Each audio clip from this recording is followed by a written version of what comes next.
Mother's grace, what are the different things we want from her? If you know Hindi, then you understand the lyrics also.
Rāmacharitamānas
तेजस्विनावधीतमस्तु मा विद्विषावहै।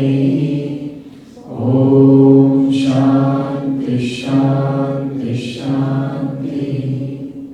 समस्त जन कल्याणे निरतं करुणामयं नमामि चिन्मयं देवं सद्गुरुं ब्रह्मविद्वरं सद्गुरुं ब्रह्मविद्वरम्।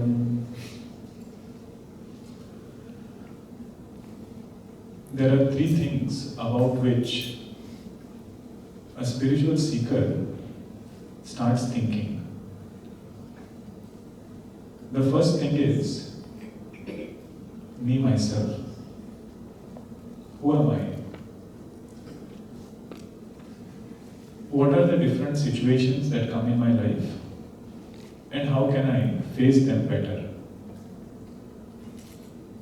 Second thing a seeker should think about is what is this world? Why are we here in the first place? Why was I born in the first place? Amongst different species which are there, how many species are there total? Some billion species. Out of that, I got human birth. An ant which is crawling is also a jiva. Why did I get this human birth? And what is this world in which I am living right now? Third entity about which a seeker starts thinking is who is God? What is his nature? Is he there in the first place? Or is it something to be thought about? In Sanskrit, the three words are Jiva, Jagat, and Ishvara. Do we have doubt about Jiva? Whether I am there or not, whether my mind is there or not? We have no doubt. Whether this body is there or not. We are sure that such a thing exists. Do we have doubt about whether the world is there or not? We don't have doubt. You see, this is the world that I am seeing. Why even question whether the world is there or not? Whether God is there or not? Can we confidently say, with the confidence with which we say, I am there, world is there?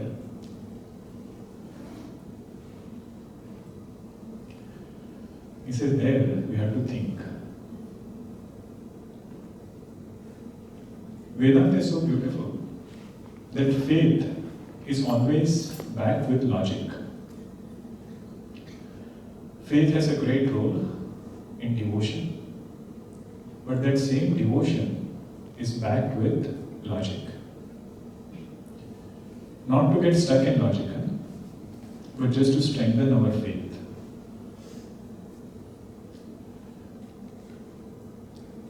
So Bhagavan Shankaracharya ji, he says, let us analyze our lives.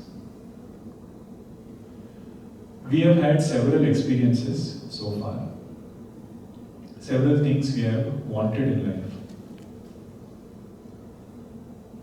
Has every desire of ours been fulfilled? No, nobody can say everything that I wanted came to me. Can anybody say no desire of mine has been fulfilled? He said no. It's a mixed bag of some desires being fulfilled and some desires being unfulfilled. What it shows is Jiva by himself cannot decide results. If I myself could decide what I want in life, there would be no desires unfulfilled. Whatever I want, I can order it for myself. If Jiva can order things, do you think Jiva will ever order unfavorable results?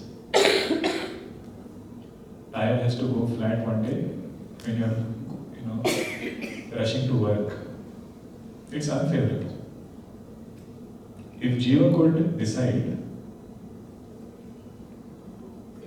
why would he ever ask for unfavorable results? I'm just giving a very simple example of unfavorable result. There can be a big spectrum. So one is, Jiva cannot decide. Jiva is a recipient of results, not a chooser of results. So very fact that I am receiving results, what it shows is there has to be somebody who is giving results. And that cosmic intelligence, which keeps giving results in my life, is called as Bhagavan.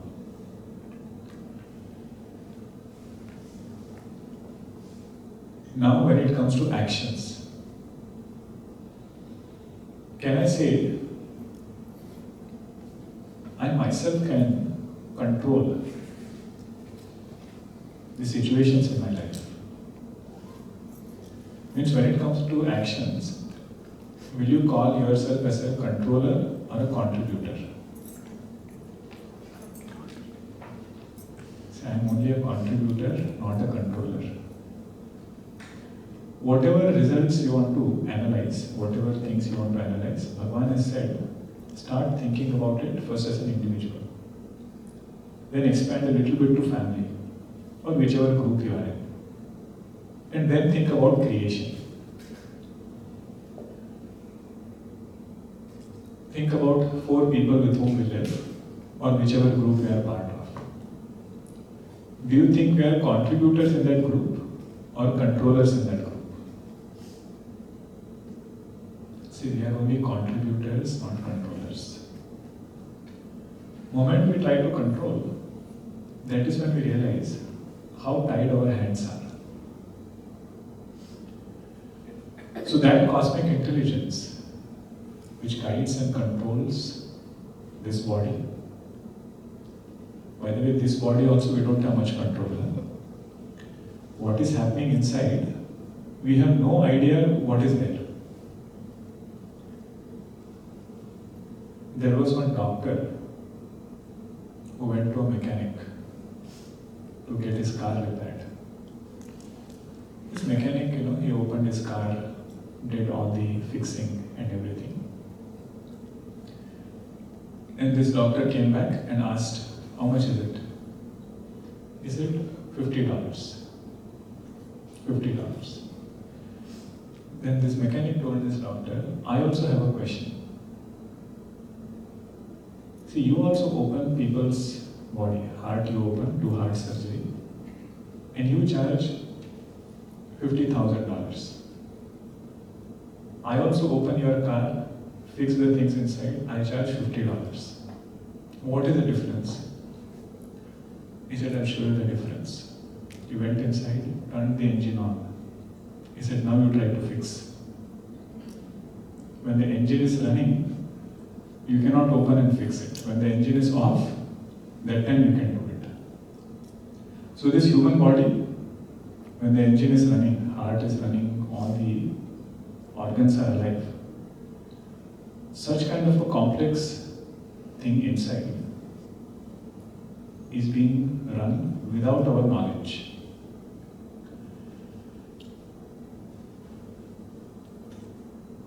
Even in family or in a group, very quickly we realize we are contributors, not controllers.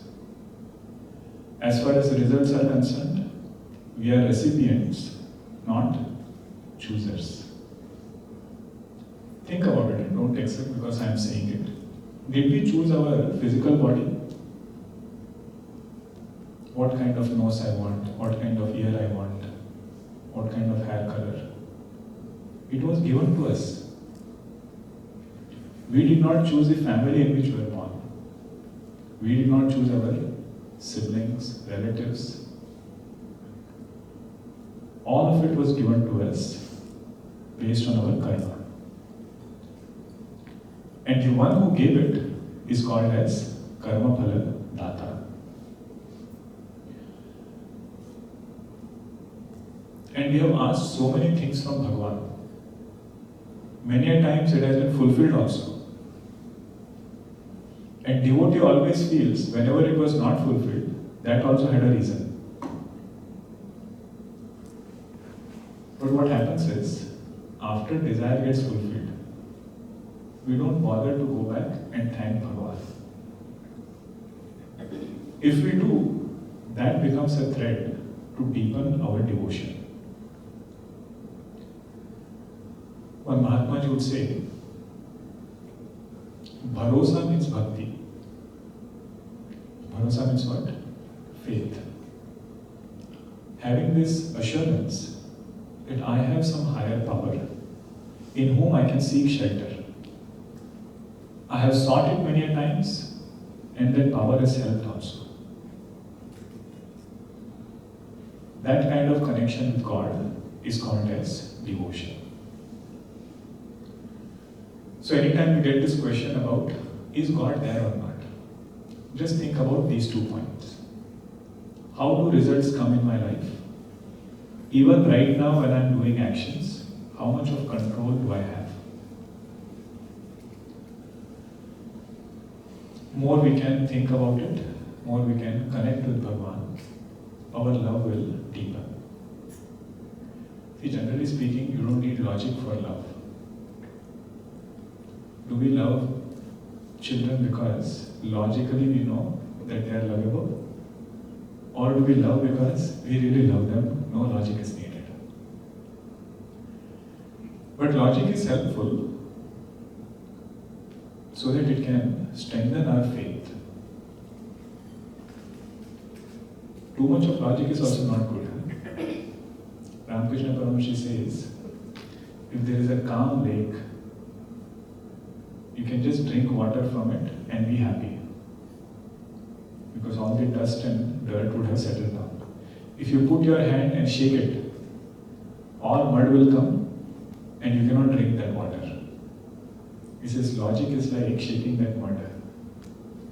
Nicely you are happy, loving Bhagavan. Suddenly you bring logic and all your convictions are shaken. Logic is not to shake convictions. Logic is to strengthen convictions. This point which I shared comes in Kenopanishad. Ishvara Siddhi Prakaranam. Bhagavan Shankaracharya ji logically proves why there is a need for existence of an entity which is different from Jiva and Jagat. Different from individual and the world. Now a sweeter form of connecting with Bhagavan is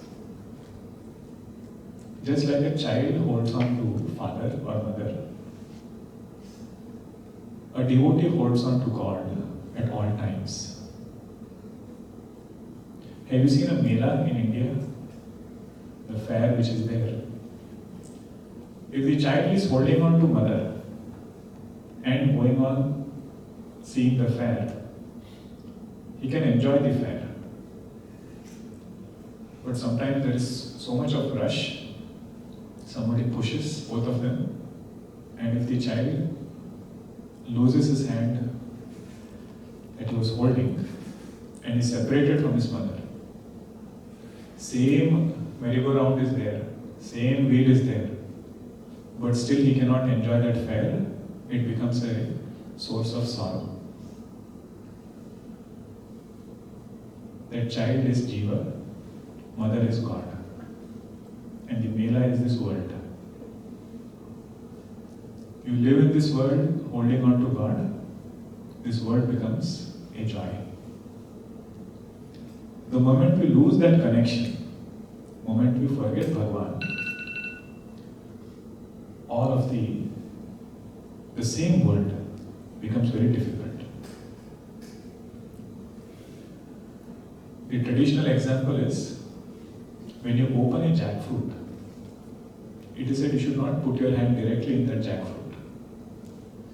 If you put, then it stays with you for several days. The smell, the stickiness. You put oil and then put your hand inside. That same jackfruit can be relished. It won't stick to our hands. He said that oil that we apply is love for God. And the jackfruit is this world. Whatever duties we are doing, more we can do remembering Bhagavan. That same duty becomes a joy. That is the greatness and the glory of devotion. Second facet of devotion is there are several different situations which keep coming in our life. It's like a tissue paper box, You take out one, second one is ready. Take out second, another is ready. It is called as paristhiti. Sthiti means situation. Pari means around. So whatever situation is around me, that is called as paristhiti. Now think about situations which have come in our lives. Did they ask us before coming? They just come. Good or bad, doesn't matter. It just comes without asking us. Does it ask us before leaving? It's a nice situation is there. Everything is very favorable. If it has to change, does it ask us, can I leave now? I need to go to somebody else's place. No, it just goes without asking us. So paristhiti comes, paristhiti goes. Without any of say that we have in that paristhiti. So devotion is one thing which will make sure that our manasthiti, the state of mind, is so strong that no outer paristhiti bothers us. If not no bother, at least it will bother us less. That is the second thing about devotion. There was a great musician who was diagnosed with one lung which collapsed. Some disorder he had. If I tell his name, all of you will know him. Kumar Gandharji. He has sung a lot of Nirguni bhajans. And for a singer not to have lung power, it's almost end of singing career. Not to have that lung power means almost you can't do anything. He said, he was a very strong-willed person. He said, if I cannot sing long, I will sing high. I can hold a higher pitch, but for shorter durations. And he developed a new style of singing just with that notes. So if you listen to his bhajans, you will see high-pitched notes, very, very short pieces that he will sing. And another musician, he was humorously telling him, this is called as Ek Langi Gharana. He was such a jovial person, inspiring person. See, Paristhiti is same. Situation is same for several people, but their manasthiti is different. How they respond to that situation is very different. What helps in response is his devotion to God. I had met another devotee. She had gone to vacation somewhere in Hawaii. Whole family had gone. They went for a boat ride somewhere, and her bag with all the money, checkbook, passport got stolen. Imagine, family is there, all money, everything is there. And she was narrating when she came back. I asked her, how did you feel when this was stolen? She said, I felt I must have owed this money to somebody in my past life. Now it has gone back to the right person. And the point is, when that mindset is there, when you are accepting that situation as it is, we become better equipped to respond to that situation. Everything was fine. She went to the consulate, got her passport, money also was okay. But it is that initial time when this mind says, why me? That part, if you are able to go through, the later part becomes easier to handle. That is one thing about the mind. The initial struggle is the maximum. If you want to say no to something, initially the struggle it takes to say no is maximum. It can be food item, it can be social media or video game. Initially to say no is very difficult.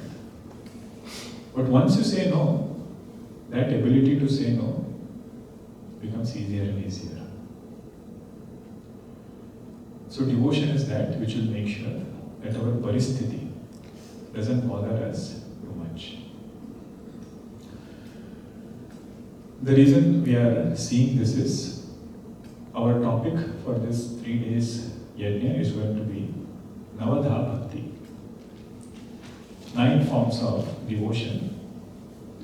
More we can appreciate what is the greatness of devotion. Bhagwan Rama is going to tell Shabariji what are the ways to increase devotion. If we get this question, oh, I want to be a devotee of the Lord, where should I start? Bhagwan says, I'll give you 9 pointers. 9 ways by which we can increase our devotion. So this comes in Aranya Kanda of Rāmacharitamānas, where Bhagwan Rama is coming to the ashram of Shabariji. Now what is important to ask is, why did Bhagwan come only to Shabariji's ashram? There were so many ashrams, so many people were there. Why did he come only to Shabariji? There must be something about her which brought Bhagwan to her ashram. So the story goes, Shabariji used to serve a great rishi whose name was Matanga Rishi. And the way she would serve is, Matanga Rishi in the morning, early morning hours with his disciples, he would go to take a dip in the nearby river. And the time she got between his walk to the river and back to the ashram, she would come and do all the ashram work. Clean his kutir, sweep the floor, mop it, whatever malas have to be changed, she would change, new malas brought, everything she would set. But in that time when Matanga Rishi was not there. And this went on for several years. Matanga Rishi thought it must be some of his disciples doing it. But when he asked, he said, none of us were doing that seva. All of us would come with you. We don't know who did it. So one day he comes early. Matanga Rishi, he comes early from his Nitya Karma, daily duties that he would do. And he finds Shabariji doing seva in ashram. He is touched by her personality. The first thing which he appreciates or acknowledges is lack of recognition. See, one of the limitations of human beings is whatever work we do very well, we get attached. And if you say don't get attached, we don't care sometimes how that work is done. So Bhagavan in Bhagavad Gita repeatedly says, Mukta Sangha Samachara. Be Mukta Sangha. Means don't get attached to any work which is done very well. At the same time, be Samachara. Be very diligent in the smallest of the small tasks that is given. So Shabariji, he finds, is somebody who has been serving for so long and she did not want any recognition. Second thing which a person could seek is appreciation. Recognition, if not recognition, at least an acknowledgement that if I have served in his ashram, Matanga Rishi should at least acknowledge that I have done it and say I am grateful for what you are doing. Matanga Rishi says she doesn't have both these things. Means her ahankara, her ego, has been very, very beautified. So much so that it is not there. Looking at that quality of Shabariji, he says, from today onwards, this ashram is yours. You stay in this ashram, I am going to deeper forest for more tapasya. She says, oh teacher, I don't know anything. I don't know Vedanta, I don't know anything to teach. Not a lot of knowledge I have. What should I do? Matanga Rishi says, just stay in this ashram and chant Bhagwan Rama's name.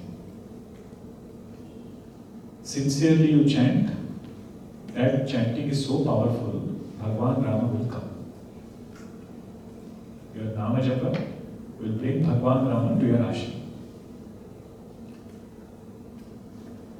And he doesn't tell her when Bhagwan Rama will come. If you chant it 100,000 times every day, then he will come after 2 years, after 10 years, after 15 years. That he doesn't tell. That was a mastermind. See, if you are expecting somebody and they don't tell you when they are coming, your anticipation is even more. Right? Somebody tells you, I'm coming to your home tomorrow, and you really love that person. But he or she doesn't tell you what time they are coming. And so a whole day you will wait for them. Like that, Shabariji loved Bhagwan Rama, and every day she would prepare her ashram such that, what if Bhagwan comes today? So early morning, quickly she would finish her daily chanting, japa and everything. Then clean the ashram. All the leaves and everything she would clear it. Arrange all the things just as though Bhagwan is going to come today. See, in some Ramayana it is said, Shabariji ate that bear and then gave it to Bhagwan Rama. In Valmiki Ramayana, in Tulsi Ramayana it is not said that way. Goswami says, she prepared everything so well, not after Bhagwan Rama comes she is going to pluck the bear. She has already set everything. Says Bhagwan has to come and she will start her worship of Bhagwan. So like this she does for several years. Finally Bhagwan comes to her ashram.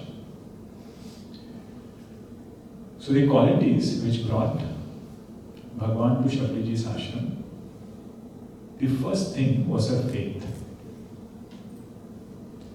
Imagine the faith she should have in her Guru, who just said, take Bhagwan's name, Bhagwan Rama will come. Holding on to that, she did her sadhana for several years. And second was the true spirit of Karma Yoga.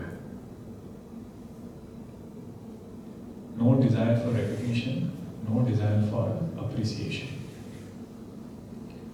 Work is still done, but in the heart, the chant is Haath Mera, Jash Tera.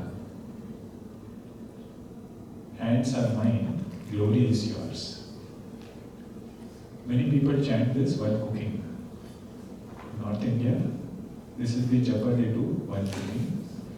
Mostly they do it while cooking prasad. But it can be done any time. Haath Mera, Jash Tera. Bhagwan, I am available to you. You make me able. Guruji says this. God doesn't look for our availability. God doesn't look for our ability. He looks for our availability. If we are available to Him, to make us able is His responsibility. And if that work is successful, He says, you only made me able.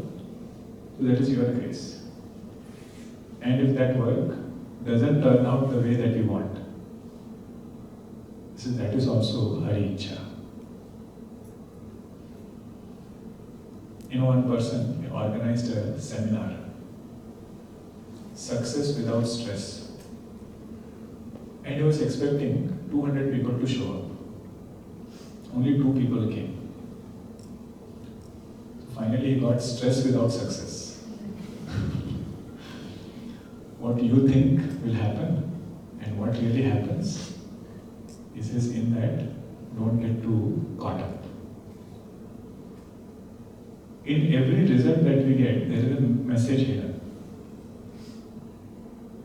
If some results are the way that we want, means Bhagwan is telling us, go forward in this direction. If some results are not the way that we want, even there he is telling us, don't get too attached. That is his different message that he gives. We have heard the word Jagat Guru, right? What is the meaning of Jagat Guru? The one whose teaching does not exclude anybody in Jagat. Means his teaching will apply to a beginner, it will apply to intermediate, it can relate to advanced seekers also. For Shankaracharya ji, what is the adjective used? Jagat Guru, Bhagwan Adi Shankaracharya ji. Means his teaching can be taught to a child. Ganesha Pancharatnam we teach to children. Udakaratnam Modakam. That is composed by Bhagwan Shankaracharya ji. For an intermediate seeker, Bhagavad Gita. Commentary he has written. And for an advanced seeker, he will have more advanced text. So one whose teaching applies to everybody, doesn't exclude anybody, that Mahatma is called as Jagat Guru. Second meaning of Jagat Guru is the one for whom Jagat becomes Guru. World becomes Guru. At every point he feels he is getting guidance from the world. There is a story in the life of Chanakya. Chanakya, you know who Chanakya is, right? What was the name of the king whom he trained? Chandragupta. Chanakya was insulted in one court that he was a minister in. And he feels very angry. He says, I tell this king what it means, what is the fallacy, falsity of pride. Unless I make him realize it, I will not tie my hair. He makes that pratigna. Then he goes somewhere and he finds an ordinary boy playing the role of a king. They were doing a skit, few children were playing, and this boy was acting as a king. He was authoritative, but at the same point he was kind. At the same time, he was kind. Chanakya says he will be a very good king. So that boy he takes from that group and trains him to become Chandragupta. So when he becomes Chandragupta, both of them, they go and attack an enemy. Directly they go to the fort and attack. But they were not prepared. They have underestimated the power of enemy. They get defeated. Somehow or the other, they save their lives and they are running away. They come to a hut and hide on top of it because enemies are still chasing them. And inside the hut, there is a mother feeding her child. So this little boy is sitting with hot rice on his plate, and he puts his hand right in between. Once he takes it out and starts crying. Mother says, "You are also as foolish as that Chanakya." He says, "Hey, what? Ghar ghar mein naam. In every home my name is so popular." She tells that boy, "Don't you know that this rice has to be eaten from the sides first? Don't put your hand in between. The sides are cooler. Start from there. Then you go to the middle portion." Chanakya says, "Got my answer." He says, "I went directly to the fort, and just to hear this, I had to come here." Then he goes back and gets that kingdom. Means at every point, world gives us teaching. World will give us different advice. Different things will come to us. That is the same voice of the Lord. Bhagavan is teaching us through the world.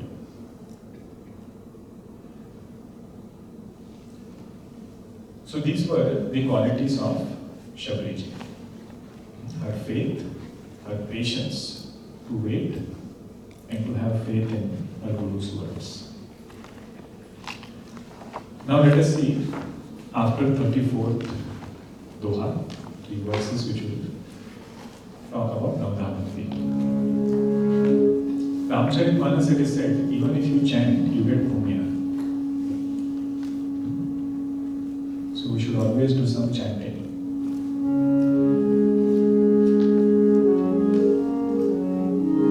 Is it too high for you all? I'll just sing one chaupai.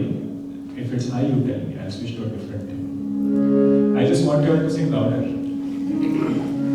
Shri Ram Jaya Jaya Rama.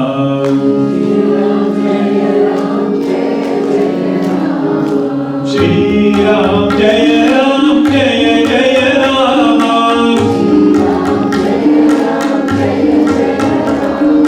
Shri Ram Jaya Jaya Rama.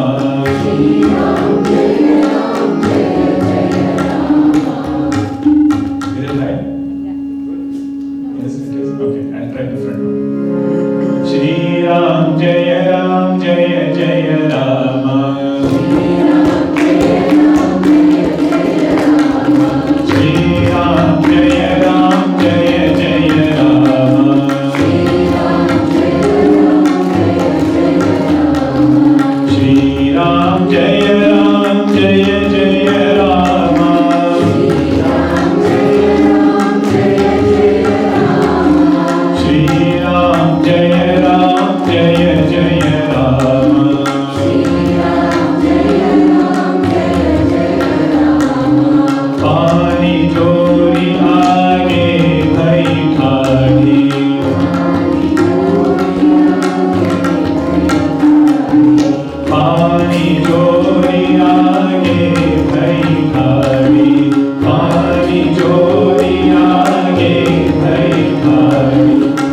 Shabriji looking at Bhagwan, folded her hands and close closer to Bhagwan.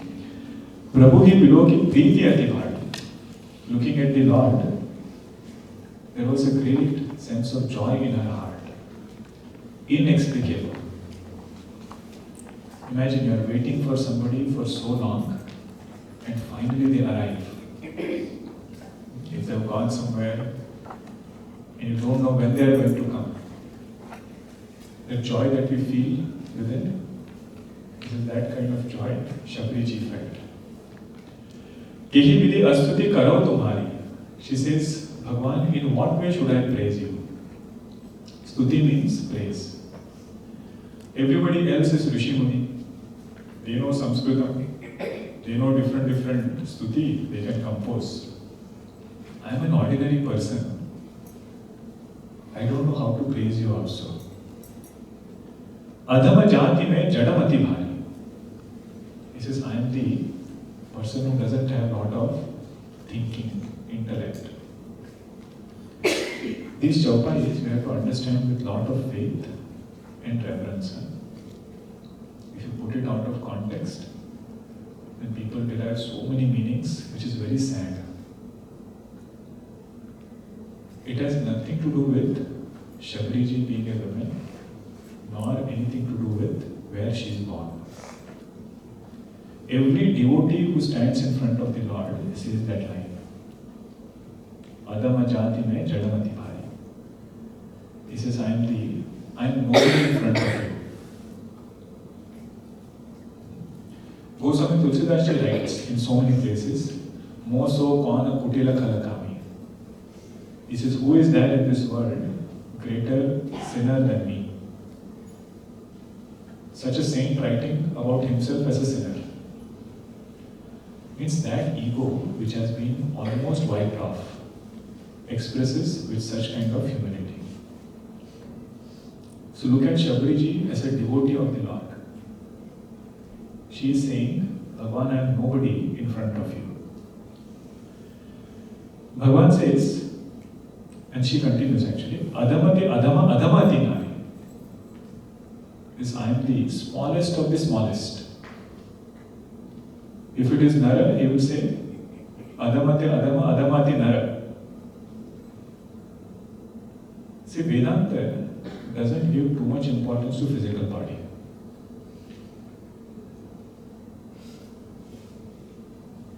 See, when you say the word Rakshasa, is Rakshasa male or female?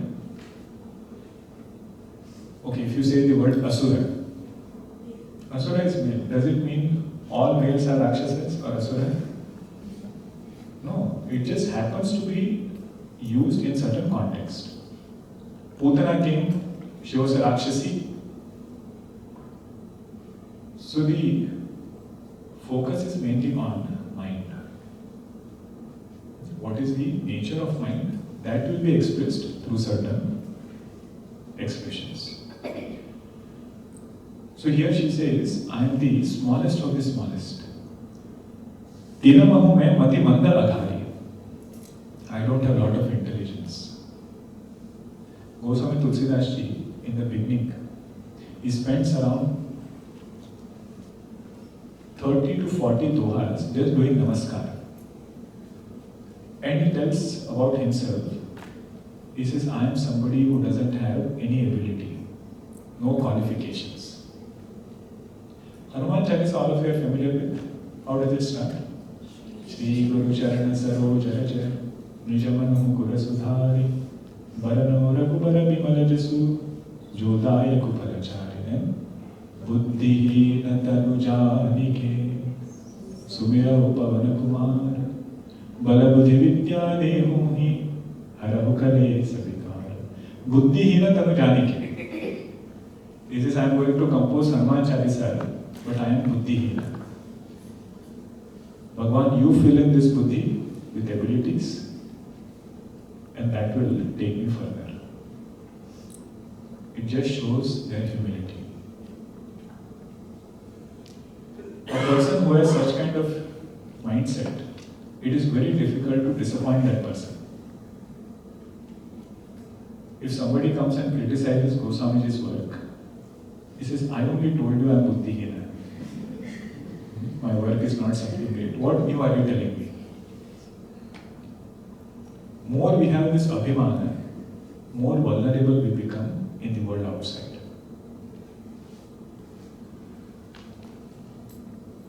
Ma means to measure. Pramana word also comes from that root, ma. Mana means measuring ourselves. Abhimana means measuring ourselves with respect to something. Abhi upasarga is there, right? So holding on to something, we are defining ourselves. So let us say somebody is a flute player.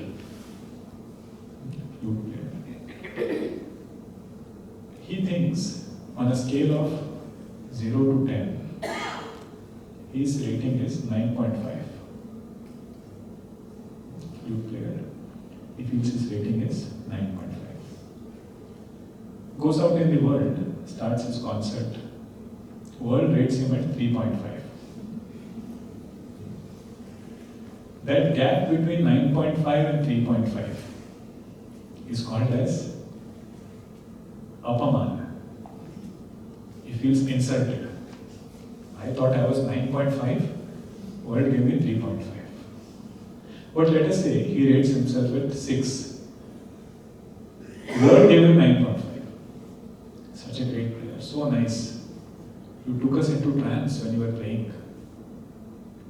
That gap between 9.5 and 6 is called as sammana. Sammana means he feels respected. If it is low, it is apamana. If it is high, it is sammana. What we really need is swabhimana. Swabhimana means we revere that field or that art because of certain higher purpose. Not because that person is playing, but because he represents a tradition. So abhimana will get us into trouble. Either it will be apamana or it will be sammana. So the best way is having swabhimana. So in every devotee we see this. They rate themselves at 0. So no matter what the world does, none of it is going to affect them. Neither will they get elated during sammana, nor will they get dejected during apamana. Puja Guruji, when he got Padma Bhushan, Puja Guruji, Swami Tejomananji, he gave a short speech in our Delhi center. He said, many people are asking me, should a spiritual teacher accept such an award? If you accept it, then they say, oh, you are a spiritual teacher, should you accept it? If you don't accept it, they will come and say, see your Guru's work. So much of people, so much hard work has gone, so many people have contributed. If you don't accept it, that means you are not acknowledging all of that. He says, I have thought very much about this. And final conclusion that I have come to is, whenever somebody is giving with good intention and love, you should acknowledge it. But at the same time, devote it to your Guru. So he said, this I devote to my revered mother, to my Guru and Bhagavan. But then he said, today I am accepting this award. But tomorrow, if some critique comes, that also I should accept. Both of it will be there. Both of it should be accepted. That is this healthy mindset of swabhimana. Sammana and apamana don't bother. It's actually becomes the same actually. Many musicians, they share this. In initial days of their practice, performance, they would say if 10 days or 10 performances we give and nobody claps, you see, we would not be able to sleep that night. It's a matter of fact, he says. This I heard from Shivkumar Sharmaji. They do some series of talks about their experiences in the journey of music. It's called as Anubhav. There he was telling, this is how I started.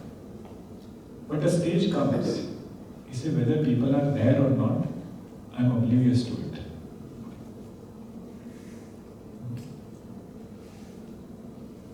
He said, when I start playing that santur, some divine power takes over, which is inexplicable. So please don't ask me to talk after playing, and please don't ask me to play after talking. Because I have to get into that zone, connect with God. That is the stage to aspire. Kaha Raghupati Sunu Bhamini Mata. Bhagavan Rama says, Shabriji, you listen to what I have to say. You are saying that you don't have all this knowledge, you don't know Sanskrit. You really don't need all of it. What do you need to connect with me? Mano eka bhagati karanatha. The only relationship I accept is that of love. Whoever loves God, God says, I love that devotee. Means you will never get drowned in any trouble. Name bhakta pranashyati. What are the different ways people can try to connect with God? Next chapter is Jati Pati Kula Dharma Padai. Somebody can say, I am from a royal lineage, Jati Pati. I am from this family, I am from that family. He says, Bhagavan is from Raghuvamsha. Nobody can match his family. Dharma, somebody can say, I do lot of good work. You see, in front of Bhagavan, in front of that cosmic totality, any work that we do is small only. Think about any good work and think about creation. What is the magnitude of that good work an individual can do as far as creation is concerned? Jati Pati Kula Dharma Badhai Dhana Bala Parijana Guna Chaturai. If you try to connect with me on the strength of wealth, this is Bhagavan is Lakshmipati, the master of Lakshmi Devi. What wealth can Jiva compare to God? Bala, strength. Our strength and God's strength. He said it is drop and ocean. Both cannot match. He's just pointing out, don't hold on to any of these supports to connect with me. Neither lineage, nor physical strength, nor intelligence, nor wealth. Then what is it that you accept? Bhagati hina nara sohai kaisa, bino jala bharida dekhi jaisa. The only thing I accept is of love. And minus love, if a person has jati, pati, kula, dharma, dhana, this is all of that is a cloud without water. How that waterless cloud doesn't give much joy. It only creates sound, but doesn't give joy. This doesn't give productivity, rain. Like that, all these things are meaningless if there is no devotion to God. Great saints, see saints, their life is such, they just want our well-being. They don't want anything from us. So they will not hesitate to write compositions which are eye-opening. Bhajana bina jivana. Have you all heard that bhajan? Bhajana bina jivana, jivana pashu saman. That kind of jivan without bhajan is like an animal's life. Jo mukha Rama naam nahi gavat, Somukha dhula saman. That mouth which doesn't take the Lord's name is filled with dust. More things also he says, I will not go into it. But the point is, he says if we want to connect with God, the more we let go of our baggage, easier it becomes to connect. There was one sadhu in Himalayas. He was sitting with other sadhus and he was bragging about his past Purvashrama. He said, you see this Gangaji which is flowing? In that Gangaji, I tore my engineering certificate, degree certificate, and I put it in Gangaji. Now this other sadhu who was sitting next to him, he looked at him and said, oh, you are an engineer. He got so mad and he said, what do you mean? I can't be an engineer. This other senior sadhu said, it is not you were an engineer, you still are an engineer. If you are holding on to those identities, you cannot reach God. Means when you come to temple, don't come as an engineer. When you do Shravanam, don't do it as an engineer. Do it as devotee of God. That Shravanam, that darshan of Bhagavan will do miracles. That is what is said in that Chaupaya. All different identities which we might feel very good to have. In connecting with God, none of that is helpful. It is not to say those identities are not important. We need lineage, we need dhana, we need bala also. Everything we need, good contacts, but not for moksha, not for connecting with Bhagavan. So Bhagavan says, after Navadha Bhakti, at the end, Shabariji, you could not do stuti, right? Because you said you don't know Sanskrit. You don't worry, I will do your stuti. So all these 9 forms of devotion he gives. And finally he said, this was not to teach you, but just to tell everybody, these are the 9 forms which you have in plenty. So now he is going to start, what are those 9 forms of devotion. Ready, everybody? This is our main topic, which is starting now.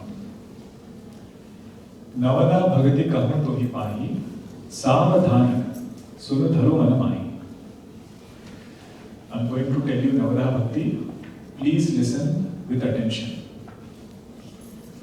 With lot of attention, listen what I'm going to tell you. Prathama Bhagati Santanakara Sangha. The first step in the devotional path is to do Satsanga. Prathama Bhagati Santanakara Sangha. What is Satsanga? Simple meaning of Satsanga is company of Santas. Company of noble people is called as Satsanga. Wherever we get, is it there we should go and do Satsanga. Now who is a Santa? Who is a Sadhu? If you Google it, you will find hilarious results. I was teaching on Bal Vihar class once. I had all of them do it. It's a search online, who is a sadhu. One who has long beard. One who has long jata. One who wears vibhuti all over. Smokes sometimes. Doesn't take shower. It's that kind of mystic person is called as sadhu. But Goswamiji, in the beginning of Rāmacharitamānas, he says, sadhu is somebody who can take different experiences from the world and give back only good. one who can take different experiences but give back only sweet things. That person is called as sadhu. He gives an example. He says sadhu is like cotton. The life of a sadhu is like cotton. Cotton doesn't have any juice, right? It's dry. It is like that, it doesn't have any taste for worldliness. Nirasana. Like that cotton, which doesn't have any juice, it doesn't have any taste for worldly joys. And cotton is pure, it's white. Like that, his life is very, very pure. Whatever he thinks, whatever he speaks, whatever he does, everything is aligned. And third is, his life is filled with values. Life is filled with values. One litmus test of value is, whenever you spend time with that person, you feel happy. It could be anybody, huh? It could be some relative, some friend. Whenever we have received joy, that joy most often comes from values. So 3 things for a sadhu. First one is nirasana, no taste for worldliness. Second is pure, visada. Third is gunamaya, has lot of values. And that cotton gets beaten. Because it is like this, having values, very pure, no worldliness, doesn't mean always it will be nicely hanging on that tree. It will get beaten up.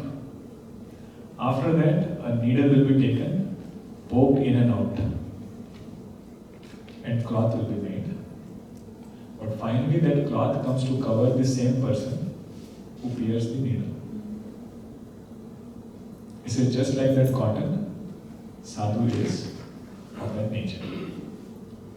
Takes different experiences from the world, but always gives back sweet things. Such a person, if we can, tune with their teaching, tune with their work, tune with their thinking, that is called as satsang. Satsang doesn't only mean physical proximity.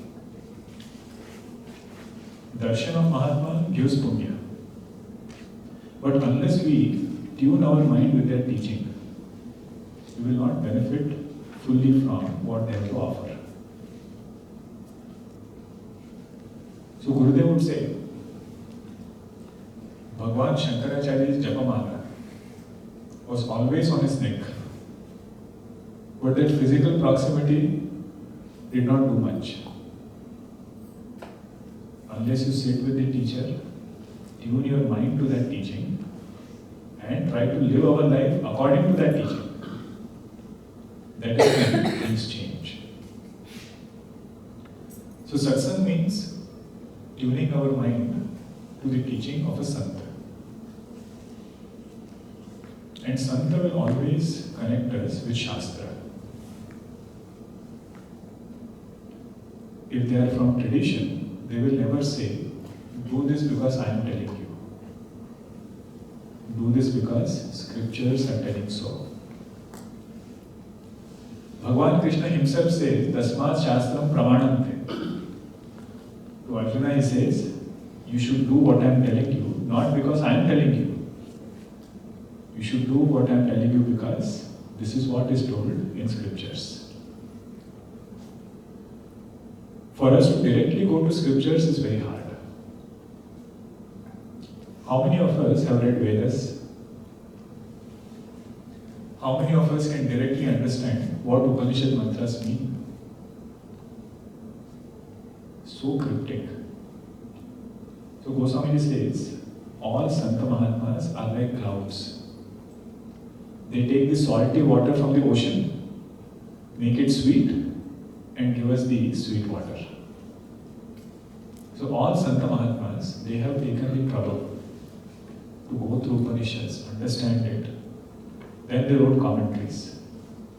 Our job is just to read it, understand it, and benefit from it. That tuning is called as Satsanga. Darshan also gives lot of punya. Physical proximity or just seeing them gives lot of punya. It is said once Naradji went to Bhagavan Krishna. He said, Bhagavan, please tell me what is the greatness of satsang? What is the greatness of satsang?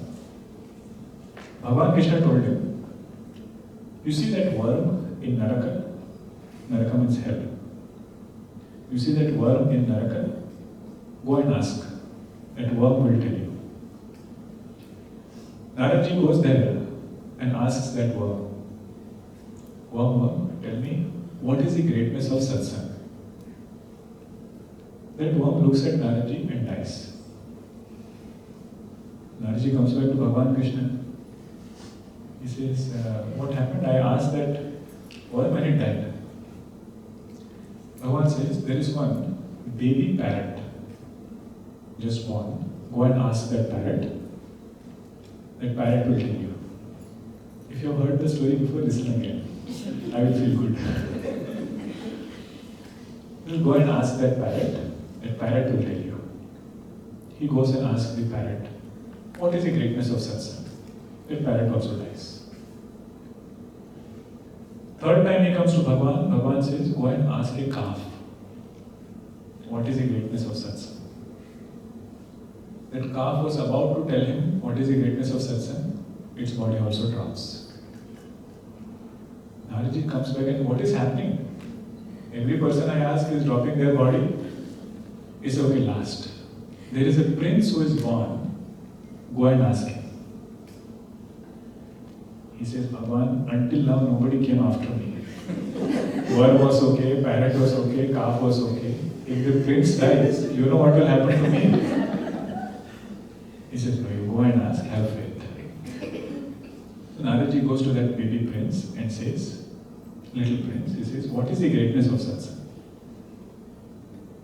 That prince tells him, Naradji, haven't you seen greatness of satsang right now?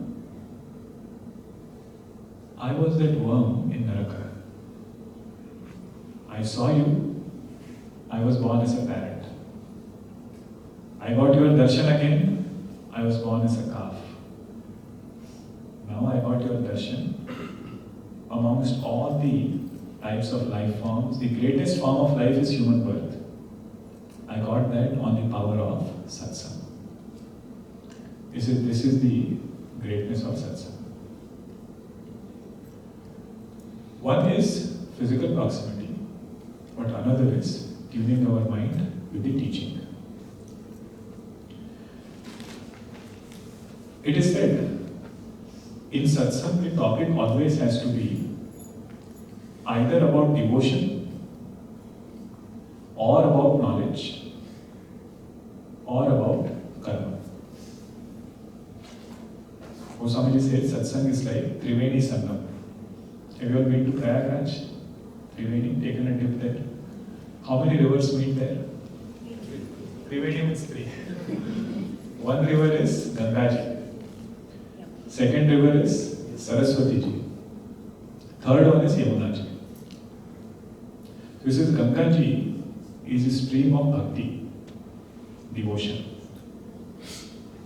Second one is Saraswati-ji is Vedanta Brahma Vidya, knowledge about Vedantic teaching. And third one is Yamuna-ji, which represents Karma Kanda, do's and don'ts, what I should do, what I should not do. At least one of the three rivers we should be able to take a dip. If you say you went to satsang and we discussed sports, politics, some other topic, you say that will not be called as satsang. The result of satsang is it should give us dispassion. Who says this? Bhagavan Shankaracharya ji in Bhaja Govindam. Satsangatve Nisangatve, all of you know, many of you know. Nisangatvam Nisangatve Nirmohatvam. If you have done satsang, that satsang should bring dispassion to the world. And love for God should be instilled in our heart. If it has to take a hammering, so be it. That's why Bhajagovindam, another name is Moha Mudgara, hammering on delusion. Because it has a melodious tune, we also chant it very nicely. All different raga. If you really start looking at the meaning, it is, a hammering on erroneous thinking. Ramakrishna Paramahamsa, he would say, we should do our actions with one hand and hold on to God with another. But while we are doing our actions, we should cry to God, may my duties become fewer and fewer, so I can hold on to you with both hands. Wherever that happens, that is our satsang.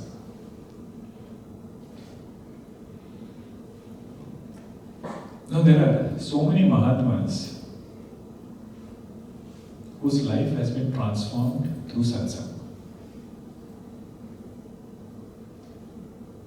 The first example that comes to, or that we can reflect on, is Arjuna. You all know Arjuna's state, right? What it was in first chapter of Bhagavad Gita. He sees his near and dear ones standing in front. Bhishma is there, Drona is there. Duryodhana, he doesn't mind.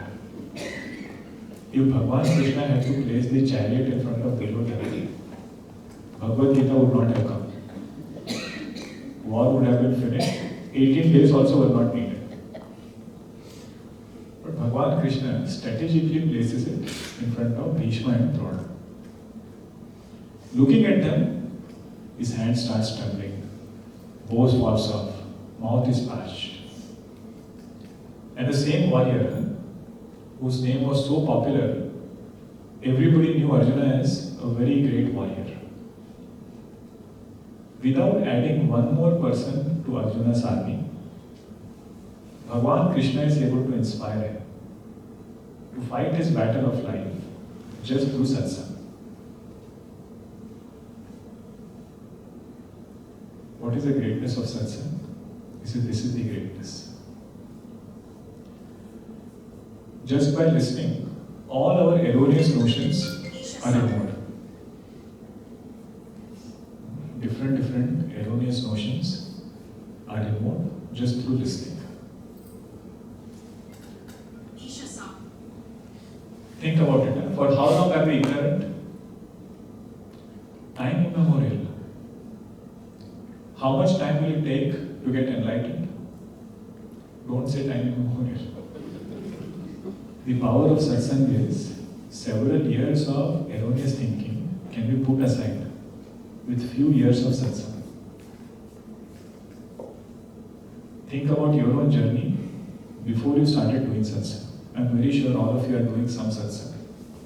You listen to some talks, study some text, teach certain text. Look at your journey before starting that and see how much we have gone further with few years of satsang. That is the brilliance, that is the greatness. Okay? This is the first form of devotion, Prathama Bhagati Santanakara Sangha. Navadha Bhakti I have done over 8 sessions also. Because every devotion is so beautiful. But we'll try to do all of them little. We cannot take a dip in Triveni right now. We can bring a bucket, one mug, sprinkle the water. But we'll do our best, we'll do justice to the text also. Please do bring your books if you don't have it. The booklets are available. If you have Rāmacharitamānas, please do get it. I feel every home, every Hindu home should have one Rāmacharitamānas, one Bhagavatam, one Bhagavad Gita. If it is there in front, someday we will open it. If we don't open it, at least next generation, when they test it and say, oh, these books I received, something I will open and read. Many of them share grandparents' books they are getting now, and they will open the books and see so much of study they would do. We don't have to wait that long, we can open it ourselves.